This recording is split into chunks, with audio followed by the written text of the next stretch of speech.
Welcome to our channel. Today we how to uninstall Headless UI components and restore accessibility. Detailed guide step by step clearly. Begin by identifying which Headless UI components are currently integrated into your project. Review your project files and locate the specific components you wish to uninstall. Open your main project directory in your code editor for easy access to the files. Look for the relevant component files in the designated directories, such as components or UI. Remove the component imports from your files, ensuring you delete any references to the Headless UI components. Next, delete the component files themselves to clean up your project. If your components utilize any associated styles, identify and remove those styles as well.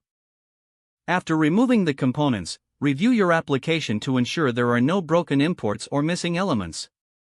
Now, it's essential to restore the accessibility features that were previously handled by the Headless UI components.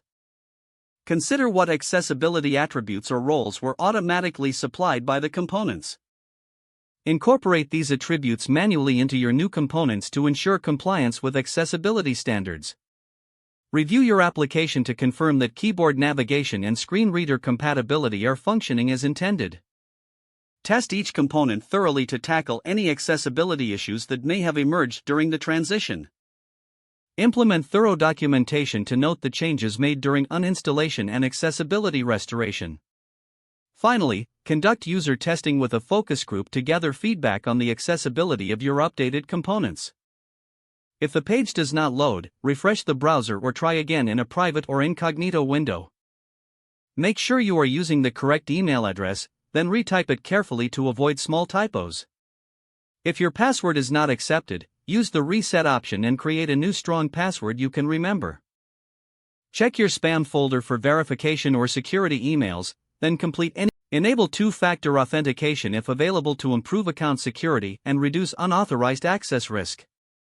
After signing in, review your profile details so your contact information and settings are accurate and current.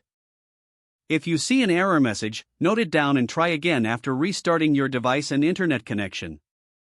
Log out when you finish, especially on shared devices, to keep your account and payment information secure. If the page does not load, refresh the browser or try again in a private or incognito window.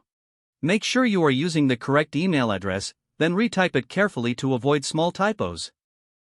If your password is not accepted, use the reset option and create a new strong password you can remember.